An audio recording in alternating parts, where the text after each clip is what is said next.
Good morning guys! Guten Morgen! Magandang umaga po!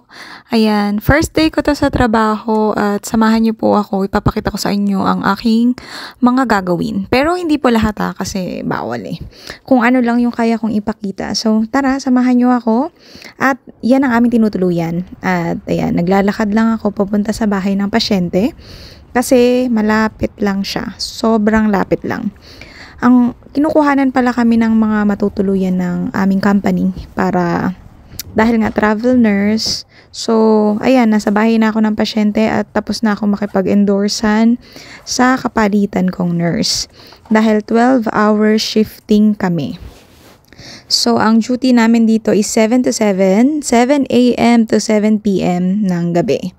So, ayan, ang una kong ginagawa is charting muna ako. Ay, hindi naman charting. Attendance, tsaka yung mga kailangan i-fill out for today na doon. Maglalag ka lang kung ano yung mga gagawin mo. So, yan, ginagawa ko na siya.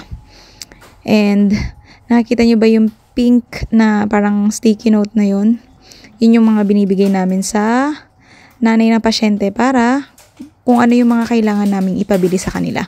At ayan, tinatanggal ko na yung mga cover ng syringes kasi magpre-prepare na ako ng medikamente or medication ng patient.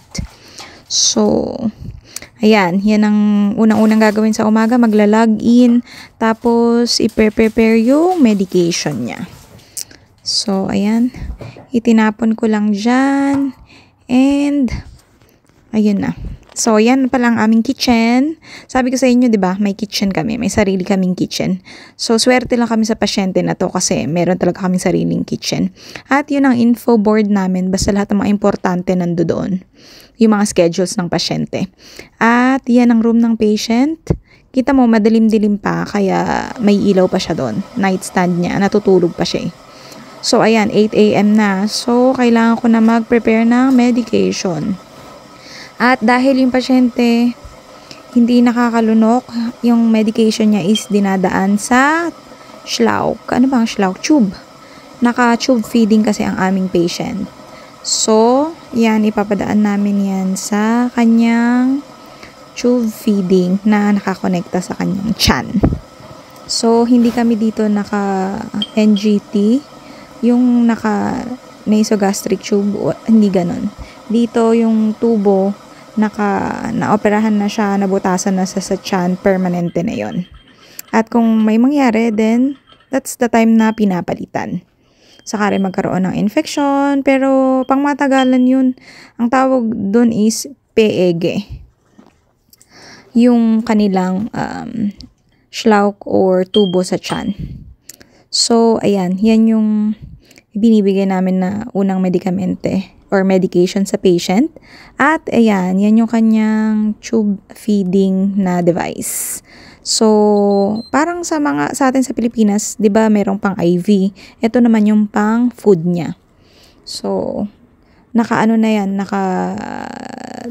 na yan yung drops niya ba. Kumbaga, calculated na para hindi biglaan, hindi marami. So, ayan pa yung iba niyang medication. Friday ngayon, so Freitag. Friday is Freitag at first day ko nga ng work ngayon. So, kababalik ko lang dito. At ayan, syempre, sa umaga, kape-kape muna tayo. Dahil hindi ako kumain dun sa aming tinutuluyan. Dahil nga may kitchen na kami dito na lang ako kumakain. Tsaka lahat ng aming gamit or lahat ng pagkain, dito na lang yun lahat-lahat. Kasi dun sa kabilang bahay dun, 3 teams kami. So, sa lugar kasi na to or sa city na to, 3 yung pasyente.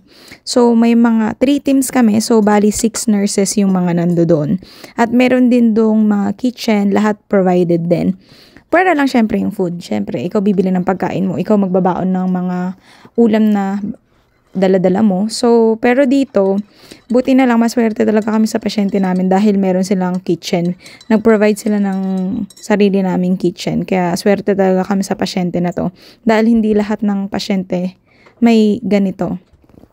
So, ito yung pinaka-favorite din namin na patient kasi napakabait ng parents nito.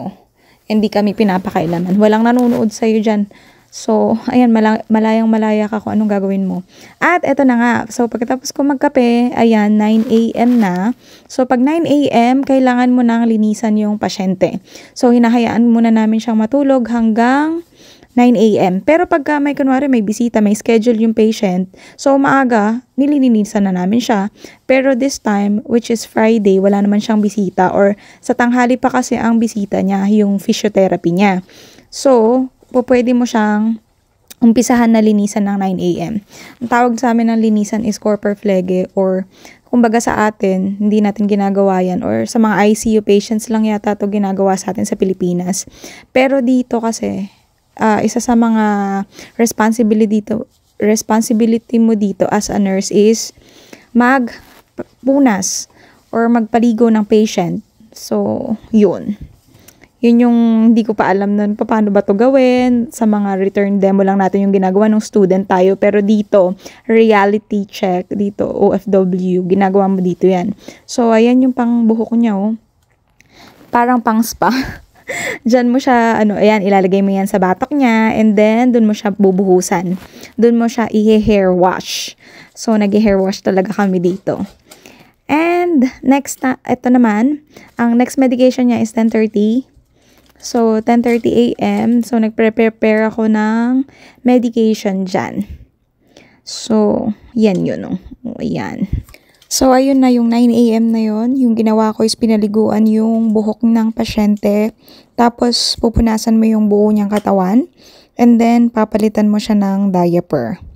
Yes po. Dito talagang, yan, lahat ginagawa mo. Ikaw din talaga, diaper. So, yun nga dito. So, palit-palit ng diaper.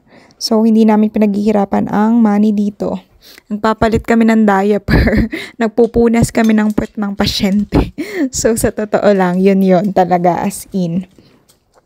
And then, after nun, so, hindi ko na lang pinapakita sa inyo, pero ito-turn mo yung patient mo ng side to side para hindi sila magkaroon ng pressure ulcer. So, yun, so magagawa mo yun ng 1 hour, matatapos mo yun or 1.5 hour, depende sa'yo kung mabilis ka na or mabagal. Or kung sanay ka na, kaya-kaya, mabilisan mo na lang yun, kaya mong gawin yun. And then, lagi din kami nagsasuctioning kasi ang patient namin ay may tracheostomy. So, kailangan tracheostomy care ka din, tsaka PPEG care ka din. Yun nga yung sabi ko sa'yo, yung tube feeding niya sa tiyan. Siyempre, lilinisan mo din yun. Tapos, pati yung tracheostomy niya, lilinisan mo din yun at itidressing mo din yun. So, yun, sabay-sabay yun. Yun yung mga ginagawa namin sa umaga. And then, before ka mag-endorsement, so, dapat malinis ang pasyente. So, ayan na, yung medication ko, natapos ko na siya. So, pang umaga yan, hati kami ng panggabi. And after nyan, 11 a.m., charting ka na. So, after mo na lahat, habang wala kang ginagawa, mag-charting ka na. So, para relax ka na rin ba? Mamaya, wala ka nang masyadong gagawin at pwede ka nang kumain. So, sabayan mo na pag wala kang ginagawa, kumain ka na agad para pag may bisita, hindi ka nila makitang kumakain. At dahil mamaya pa naman bababa yung parents nung pasyente ko, so kakain muna ako. So, ayan na, break time. So, kakain muna ako. Ang baon ko for today is adobo. At yan, kailangan natin ng prutas sa katawan. So, ayan tayo. So, itong duty ko dito, 1 week ako ngayon dito. So, first day pa lang to. So, marami pa tayong energy at nakapag-video pa tayo. So, kain-kain lang. And then, itong patient na to, parang yung nilalakaran namin, parang 3 minutes walk lang yun or 2 minutes walk lang from sa tinutuluyan namin. Dati nga, sobrang layo. Naranasan pa namin yung 1 hour na naglalakad sa ibang patient ha. So, maswerte kami dito sa pasyente na to dahil malapit yung tinutuluyan namin sa bahay nila. Kasi mahirap humanap minsan, yung company namin hindi makahanap ng matutuluyan naming bahay na malapit sa pasyente. So, talagang yun, Talagang alay lakad kami, kaya nga dati nakabili ako ng bike eh. At eto na, inhalation na or nebulizer ang tawag sa atin. So, yan yung device nun. Ayan, papausokan na natin yung patient. So, ayan. So, ilan ba? So, 4 times a day siya niyan. 2 sa pang-umaga, 2 sa pang-gabi. At, ayan, 1 p.m. na. 1 p.m. naman is ililipat mo na yung pasyente dyan sa therapy chair niya. Kasi hindi naman pwedeng everyday nakahiga lang siya. Gusto nila dito talagang turning na patient and then iuupo sa therapy chair para naman hindi lang siya laging nasa bed at saka para hindi siya magkaroon ng pressure ulcer. So yung patient namin is hindi siya makagalaw, yes. And then yung kamay niya lang yung kaya niyang igalaw, which is yung left na kamay niya lang. And then the rest hindi na. So dahil mabigat yung patient, kailangan namin ng tulong ng lifter. So yun yung lifter. Dahil mas mabigat pa sa akin yung patient. Magka-height lang kami pero mas mataba siya. So, mabigat talaga siya. At, ayan, break time na naman. So, kain-kain lang tayo. Kaya ako tumataba. Dahil after ng mga gagawin mo, so, before ka syempre mo siya ilipat sa therapy chair, papalitan mo na yun ng diaper, tapos isa-suction mo siya just to make sure wala siyang secret. So, prepare mo naman muna siya. And then, akala nyo lang wala akong mga ginawa doon. Pero marami akong ginawa kasi kailangan presentable siya. Dahil dinadalaw siya ng nanay niya at dinadalaw din siya ng mga therapist. Madaming therapy ang patient. At eto na nga, pinapakita ko sa inyo yung mga gamit niya. Yan, puro pang inhalation medication niya yan. At ayan yung mga devices ni patient. Meron siyang ventilator or tumutulong sa kanya sa paghinga dahil tracheostomy ang patient. At ano pa bang nandun? Yeah, pang suctioning device. Tapos may cough assist. Tapos yung pang monitor ng vital signs niya. So, ando dun yun lahat. At ayan, kain na naman. So, makikita nyo ako dito sa video na to. Puro kain na ng mga pinapakita ko sa inyo. Puro mukbang tayo for today. Dahil hindi ko po pwedeng ipakita sa inyo lahat. Dahil bawal po. So, yan lang ang po pwede kong ipakita sa inyo.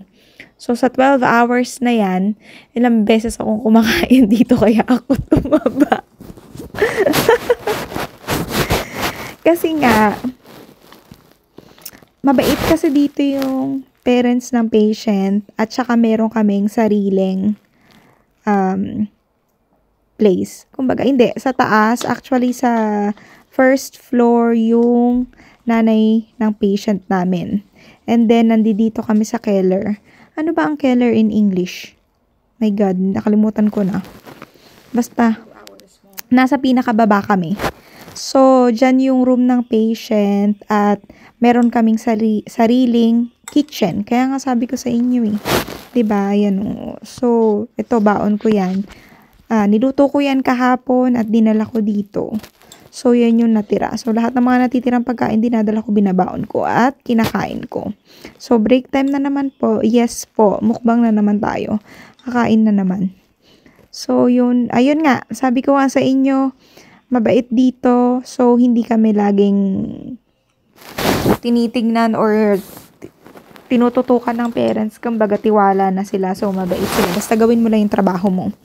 And then, yes, nung una naman, syempre, titignan ka din nila. And then, after that, masasanay ka na.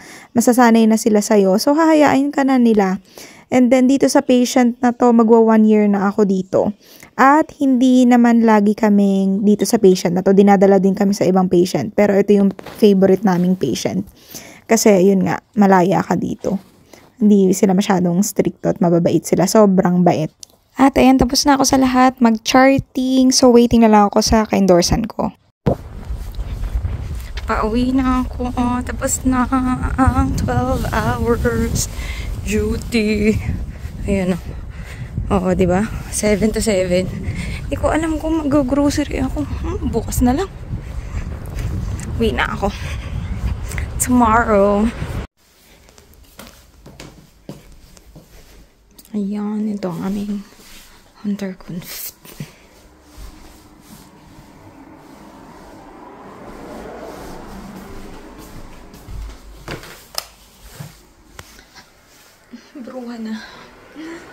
yan lang ang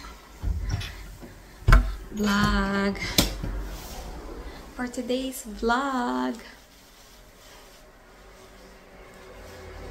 A day in my life with my work as a nurse here in Deutschland, Germany. So, yun lang guys. Thank you so much. I hope you like it. And comment down below what you guys wants me to do next. So, hindi ko pwedeng ipakita sa inyo lahat kasi bawal. So, yun lang guys. Thank you for watching. Bye! Cheers!